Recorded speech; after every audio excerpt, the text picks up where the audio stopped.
Good morning students. चलो हम लोग जल्दी जल्दी जल्दी देखते हैं कि आज के अखबार में तुम लोग के लिए क्या खास है जानने योग्य बातें। और सबसे पहले सबसे बड़ी लीड स्टोरी जो है मैं उस पर बात करना चाहूँगा। Chandra set to stay on as Tata Sons chairman. तो आप ये देख रहे हैं कि जो चंद्रशेखरन है, इनको टाटा समूह का चेयरमैन बनाया था रतन टाटा ने। और इनके आने के बाद से क्या कमाल किया इन्होंने। ये टीसीएस के चेयरमैन थे, लेकिन एन चंद्रशेखरन जब से टाटा समूह की कमान इनके हाथों में आई है, इन्होंने टाटा स्टील हो, चाहे टाटा टी हो, चाहे टाटा टी को उन्होंने बाद में टाटा कंज्यूमर प्रोडक्ट्स बनाया। और उन्होंने स्टारबक्स के कॉफ़ी चेन का जो टाइप्स था उसको प्रमोट किया। इन्होंने टाटा केमिकल्स को रिवाइव किया। इन्होंने टाटा मोटर्स को रिवाइव किया, जो कंपनी बहुत घाटे में जा रही थी। और अब ये टाटा समूह की जो बाकी दूसरी सभी कंपनियां हैं, सभी जगह रिवाइवल ला रहे हैं। टाटा कम्युनिकेशन में, टाटा टेली कम्युनिकेशन में, ये टाटा समूह को बिल्कुल डायनेमिक तरीके से एक नई ऊंचाई पर ले जा रहे हैं। और इसीलिए टाटा सन्स के चेयरमैन के रूप में एन चंद्रशेखरन को दोबारा से नया कार्यकाल मिलने वाला है। और ये टाटा समूह की सारी कंपनियों को, जितनी भी कंपनियां हो, चाहे वो टाटा के ताज होटल्स हों, चाहे वो टाटा कंज्यूमर प्रोडक्ट्स हों, चाहे वो टाटा मोटर्स हों, चाहे टाटा स्टील हो, टाटा कंसल्टेंसी हो, टाटा एलेक्सी हो। टाटा एलेक्सी को तो उन्होंने पूरी डिजिटल कंपनी बना दिया जो आईओटी और आर्टिफिशियल इंटेलिजेंस पे काम करेगी। और अब ये देखिए दूसरी खबर, बड़ी खबर ये है पॉलिसी बाजार को लेकर के। कल हमने बात करी थी कि किस तरीके से हेक्सावेयर की प्लानिंग हो रही है और किस तरीके से जोमेटो ने और स्विगी ने फंड रेजिंग करी। अब ये पॉलिसी बाजार 6,500 करोड़ का आईपीओ आईपीओ यानी कि इनिशियल पब्लिक ऑफर लाने वाला है। और कंपनी टारगेटिंग कर रही है कि 4 से 5 बिलियन का जो ऑफर है वो नए शेयर्स और ओएफएस यानी ऑफर फॉर सेल में जो प्रमोटर होते हैं या जो लोग पहले से होल्ड कर रहे होते हैं वो अपना शेयर मार्केट में देते हैं।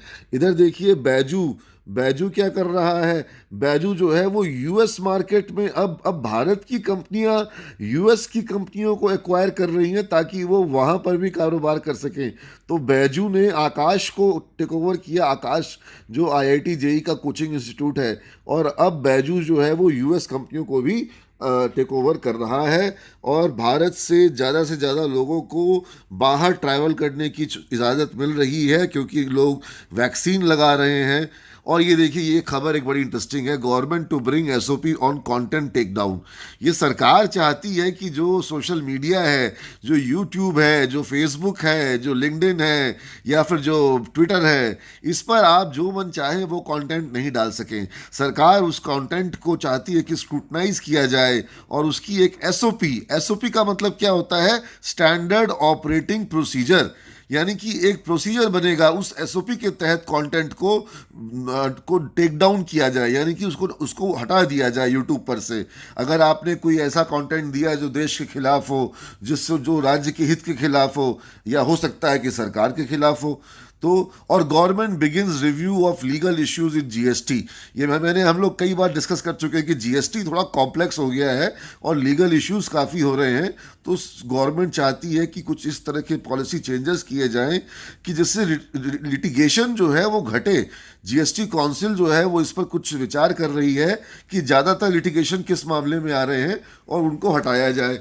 और ये देखिए बड़ी इंटरेस्टिंग खबर, ये फर्स्ट पेज आज पूरा का पूरा अच्छी न्यूज़ से भरा हुआ है। ये मतलब अच्छे मतलब कि काम की खबरों से भरा हुआ है। Industry body seeks major changes is draft e commerce rule. सरकार के पास अब दुविधा है कि जो रिटेल के जो जो जो ब्रिक एंड मोटार शोरूम्स हैं उनमें और जो ई कॉमर्स है उनमें कैसे सामंजस्य बैठाया जाए, झगड़ा चल रहा है। और यहाँ पर वो जो जो जो जो ई कॉमर्स वाले हैं वो चाहते हैं delete clauses defining related parties services providers as e commerce entities, those banning flash sales. आपने देखा है ग्रुपिंग्स होती हैं, फ्लैश सेल्स होता है। अब जैसे क्लाउड टेल ई टेल है जो कि अमेजन पे अपने प्रोडक्ट्स को बेचता है, अमेजन खुद के अपने प्रोडक्ट्स को बेचता है। फ्लैश सेल्स कई बार आती है, फ्लैश सेल में बहुत डीप डिस्काउंट्स दिए जाते हैं। तो ये सारे चीज़ों के कारण जो ई कॉमर्स को एडवांटेज मिलता है, उसका खामियाजा ये है कि जो लोग दुकानों के छोटी छोटी दुकानों में जो लोग कारोबार कर रहे हैं उनका बिजनेस जो है वो प्रभावित होता है। 50% of Covid deaths in India during second wave peak मतलब ये देखिए स्पुतनिक को आने में देर होगा क्योंकि रशिया में दोबारा से वेव आ गया है। ये से जो सेकंड पेज होता है ये पॉलिटिकल न्यूज़ का होता है। इधर मैं कम ध्यान दूंगा क्योंकि मुझे पॉलिटिकल न्यूज़ पे बहुत इंटरेस्ट अभी नहीं है। मुझे उन न्यूज़ में इंटरेस्ट है जहां पर देश में आर्थिक प्रगति की बात हो, भारत की प्रगति की बात हो, टेक्नोलॉजी की बात हो। ये देखिए ना, Debit Dazzle, 9 out of 10 companies that listed last year are trading in the green। यानी कि पिछले वर्ष 10 कंपनी में से 9 कंपनी, हर 10 में से 9 कंपनी जिनका की इश्यू आया वो लोग प्रॉफिट में हैं, यानी इशू प्राइस के ऊपर ट्रेड कर रहे हैं। और ये देखिए ब्लैकस्टोन क्या कर रहा है। Blackstone and company investors in talks with banks to raise over 1.1 billion. ये एम्फेसिस आईटी कंपनी भारत की इतनी बड़ी हो रही है कि इसके लिए 1.1 बिलियन डॉलर अलग से रेज किया जा रहा है, यानी लगभग 8,000 करोड़ के आसपास होगा 1.1 billion dollar. IT giant weight in Nifty on upbeat demand scenario. यानी निफ्टी निफ्टी क्या होता है, भारत की 50 बड़ी कंपनियों का एक वेटेड एवरेज इंडेक्स। और निफ्टी में किसका वजन बढ़ रहा है, आईटी का वजन बढ़ रहा है, आईटी की कंपनियों का वजन बढ़ रहा है, क्योंकि investors have lapped up IT stocks due to the resilience shown by the software exporters during the pandemic with the minimal service disruption to the clients. तो देखिए ना, कोविड आ रहा है, क्या पेंडेमिक आ रहा है, लेकिन आईटी की कंपनियों को नुकसान नहीं हो रहा है। और ये देखो यहाँ पर भी वही बात निकल के आ रही है। Big retailers grow online sales several fold in FY21। ये उन रिटेलर्स की बात हो रही है जो लोगों की दुकानें हैं, ठीक है। यानी कि किन की बात हो रही है, ये देखो यहाँ पर ये बताएंगे। India's largest brick and mortar. Brick and mortar कहते हैं मतलब कि ईंट और गाड़ा, यानी कि जो जो दुकानें जिनकी फिजिकल शॉप है उसको कहते हैं ब्रिक एंड मोटार, ठीक है। तो वो जो रिटेलर्स है जैसे रिलायंस रिटेल है, डी मार्ट है, टाटा का क्रोमा है, आदित्य बिरला का फैशन एंड रिटेल, इसमें पैंटालून आता है, इसमें आदित्य बिरला में तुमको ये सारे ब्रांड आते हैं जो जो जो तुम्हारे जो एलन सोली वगैरह जो ब्रांड होते हैं, ये सारे ब्रांड आदित्य बिरला में आते हैं। और Spencer, Ramnath RPG Goenka group का स्पेंसर है। तो इन सब के ऑनलाइन सेल बढ़ गए हैं, 2 से 9 गुना हो गए हैं, दुगने हो गए या फिर 9 गुने हो गए हैं, क्योंकि दुकानें बंद थी जब जब, तो इन लोगों ने अपना ऑनलाइन फॉर्मेट शुरू कर दिया।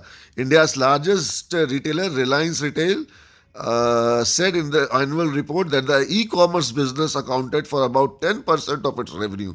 मतलब इनकी रेवेन्यू जो ई कॉमर्स में है वो कई गुना बढ़ती जा रही है। और देखिए ना, the online sales of departmental store Pantaloon trebled यानी कि तिगुना हो गया। For instance, the Aditya Birla Fashion Retails divisions, which sells brands like Alan Solly, Louis Philippe, Peter England, and Van Heusen, e-commerce sales more than doubled to 15%, दुगना हो गया, ठीक है। ओवरऑल 800 करोड़ की बिक्री थी और उसमें 15% तो उन्होंने ई कॉमर्स में बेचा, ठीक है। और ये देखिए बेचारे employees flee uncertain hospitality sector. जो लोग होटल इंडस्ट्री में काम कर रहे हैं, टूरिज्म ट्रैवल में काम कर रहे हैं, उनको बड़ी दिक्कत हो रही है, वो लोग अपना सेक्टर चेंज कर रहे हैं। मुझसे लोग पूछते हैं कि होटल मैनेजमेंट का कोर्स कब लाएंगे। होटल मैनेजमेंट का कोर्स अब तब लाएंगे जब ये पैंडेमिक की बाधा दूर हो जाए, क्योंकि अभी हॉस्पिटैलिटी सेक्टर इस स्थिति में नहीं है कि वहाँ पर अधिक संख्या में लोगों को एम्प्लॉयमेंट मिल सके। हाँ, क्रिप्टो पर कल भी मैंने बताया था कि टैक्स वाले लोग ध्यान दे रहे हैं। अभी ये क्रिप्टो पर उनके एडवर्टीजमेंट्स पर को भी स्कैनिंग की जाए, क्योंकि क्रिप्टो में कोई घपला होने की भी संभावना है ना। काफ़ी सारे ऐसे ऐसी चीज़ें हो रही जिसमें कि क्रिप्टो में कुछ ये देखिए, लेकिन दाम तो क्रिप्टो का फिर से बढ़ना शुरू हो गया। Bitcoin gains after closely watch $30,000 mark. तो 30,000 प्रति डॉलर का एक बिटकॉइन हो गया था, अब वो वापस से अपना गेन शुरू कर रहा है। और L&T finance to redeem non convertible financial shares. अब यहीं पर आप लोग नीतीश सर से पूछिएगा जो मैनेजमेंट के स्टूडेंट्स हैं कि non convertible finance preference share क्या होते हैं, ठीक है। प्रेफरेंस शेयर और इक्विटी शेयर ये आपको पढ़ाया गया होगा, है ना। तो प्रेफरेंस शेयर और इक्विटी शेयर्स का क्या डिफरेंस है, और नॉन कन्वर्टेबल प्रेफरेंस शेयर्स को रिडीम करना, यानी कि एल&टी फाइनेंस चाहती है कि अपने प्रेफरेंस शेयर का जो उनके ऊपर लोड आ रहा है उसको वो कम करे और वो उनको रिडीम कर दे, उनका पैसा भुगतान कर दे, ताकि वो लोड आगे से बच जाए। हो सकता है कि महंगा डिविडेंड देना पड़ रहा होगा वहाँ पर, तो वो उसको पे आउट करके सस्ता पैसा कहीं और से लेना चाहेगी, क्योंकि इंटरेस्ट रेट घट रहे हैं। Investor oppose changes to delisting rule. Delisting क्या होता है? डिलिस्टिंग होती है जब कंपनी के शेयर्स को किसी स्टॉक एक्सचेंज से डिलिस्ट किया जाता है। अब डिलिस्ट होने का मतलब हुआ कि इन्वेस्टर्स उस शेयर का एक्सचेंज पे कारोबार नहीं कर पाएंगे। तो डिलिस्टिंग के कुछ रूल्स बने हुए हैं। कंपनी को अपने शेयर होल्डर्स को एक मौका देना होगा ताकि वो अपने शेयर्स को अच्छे भाव पर बेच सकें, तभी डिलिस्टिंग होगी। तो डिलिस्टिंग का रूल किसके फेवर में होना चाहिए? डिलिस्टिंग का रूल्स छोटे इन्वेस्टर्स के, छोटे शेयर होल्डर के फेवर में होना चाहिए। और एशियन पेंट्स जून quarter shows reflect demand resilience. देखो, कल हमने बात करी थी कि रियल एस्टेट सेक्टर में डिमांड आ रहा है। अब जब रियल एस्टेट सेक्टर यानी कि बिल्डिंगों का कंस्ट्रक्शन ज़्यादा होगा, अपार्टमेंट ज़्यादा बनेंगे, तो एशियन पेंट्स को फ़ायदा होगा कि नहीं होगा? एशियन पेंट्स को फ़ायदा होगा, प्लाईवुड वाली कंपनियों को फ़ायदा होगा, टाइल्स वाली कंपनियों को फ़ायदा होगा, सीमेंट वाली कंपनियों को, स्टील वाली जो आयरन बार्स बनाती है, जो सरिया बनाती है, उन कंपनियों को फ़ायदा होगा, जो बाथरूम वेयर, किचन वेयर बनाती हैं, उनको फ़ायदा होगा। तो रियल इस्टेट एक ऐसा सेक्टर है कि जब रियल इस्टेट में तेज़ी आती है तो बहुत सारे सेक्टर्स को फ़ायदा होता है, बहुत सारे लेबर्स को एम्प्लॉयमेंट मिलता है और मार्केट में इकोनॉमी का चक्का घूमता है। सरकार को कुछ ऐसा करना चाहिए कि रियल एस्टेट सेक्टर में तेजी आ जाए, उससे इकोनॉमी में मूवमेंट बढ़ेगा। और यहाँ पर बहुत सारी अंतर्राष्ट्रीय खबरें हैं, जिसमें से एक खबर तुम लोग को इंटरेस्ट की है। Netflix look to video games to boost growth. तो तुम आईटी स्टूडेंट जो कि गेम प्रोग्रामिंग करना सीखना चाह रहे हैं, बड़ी बड़ी कंपनियां हैं जो कि गेमिंग सेक्टर में आ रही है। नेटफ्लिक्स इतनी बड़ी कंपनी है और ये जो है ये गेमिंग के सेक्टर में नेटफ्लिक्स आ रही है ना। और यहाँ देखो, ये चाइना को पता नहीं क्या हो गया है।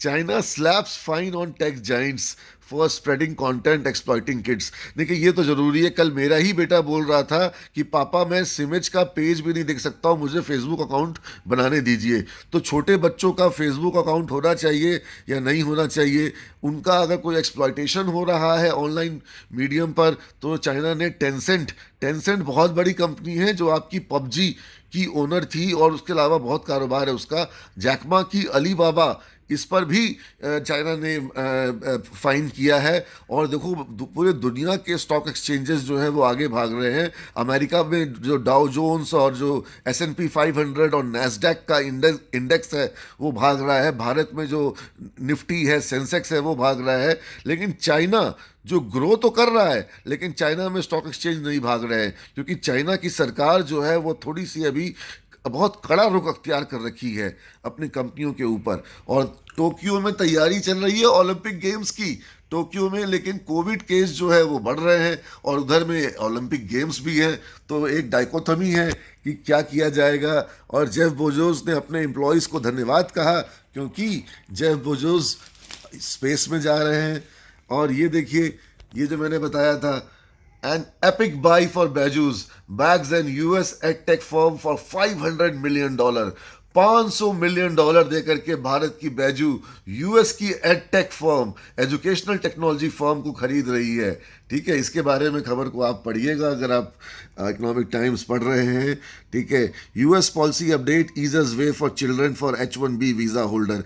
H1B वीज़ा क्या होता है? H1B वीज़ा भारतीय जो लोग सॉफ्टवेयर सेक्टर में जाते हैं ना यूएस में ऑन साइट प्रोग्रामिंग के लिए, उनको मिलता है। अब वो तो चले गए अमेरिका, पापा चले गए अमेरिका, बच्चों को उनको वीज़ा मिलेगा कि नहीं मिलेगा?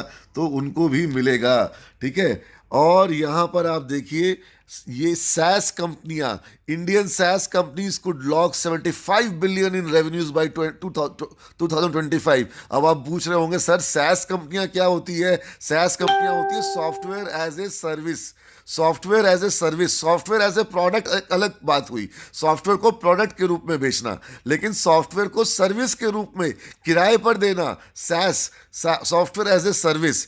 तो सैस कंपनियां भारत में बहुत तेजी से ग्रो कर रही हैं, और सिर्फ इंडिया के लिए नहीं ग्रो कर रही हैं, ये पूरे विश्व को अपनी सर्विसेज दे रही हैं सैस कंपनियां। तो ये सब नई नई चीज़ें आप लोग को सीखने को मिल रही हैं, और इसीलिए मैं तुम लोगों को कहता हूं कि इकोनॉमिक टाइम्स सब्सक्राइब करो। लेकिन मैंने सोचा है कि जब जब संभव हो मैं तुम लोगों के लिए इस तरह के छोटे वीडियोस बना दूं 4-5 मिनट का, जिसमें तुम लोग पूरे अखबार में से ये देखो, logistic startups are snatching up toehold in delivery shake up.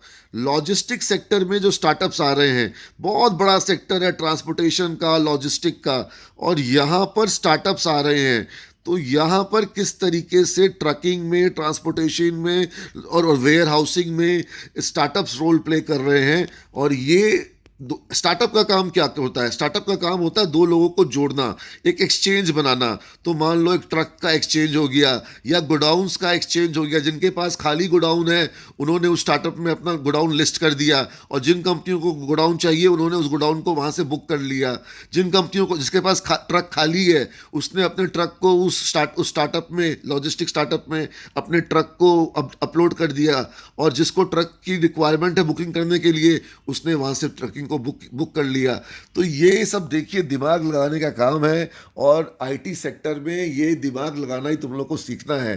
ठीक है, हर एक सेक्टर, चाहे वो ट्रांसपोर्ट हो, चाहे वो एग्रीकल्चर हो, एजुकेशन हो, चाहे वो मेडिकल हो, हर सेक्टर में आईटी को घुसना है। तो जो मेरे आईटी के स्टूडेंट्स हैं ना, उनको मैं बोलता हूँ सब तरफ से निगाहें खोल के रखो, और सिर्फ शहरी क्षेत्र में नहीं, ग्रामीण क्षेत्र में भी कल को आईटी के स्टार्टअप्स आएंगे, क्योंकि मोबाइल फोन और इंटरनेट गांव-गांव पहुंच रहा है। चलो तो आज इस वीडियो को यहीं पे समाप्त करते हैं। तुम लोग को आज का एक अपडेट मिल गया, आज का एक मॉर्निंग डोज मिल गया, और तुम लोग इसके साथ तुम्हारे माइंड में वो जो मैं कहता हूं ना कि एक सॉफ्टवेयर प्रोफेशनल की तरह सोचो, एक बिजनेस टाइकून की तरह सोचो, ये तुम्हारा एक मेंटल डाइट, एक सॉफ्टवेयर प्रोफेशनल के रूप में, एक एंटरप्रेन्योर के रूप में मैं कोशिश करूंगा कि तुम लोग को जब जब संभव हो प्रोवाइड करता रहूं, और तुम लोग सब लोग इस वीडियो को जरूर देखा करोगे। Thank you all of you, God bless you all.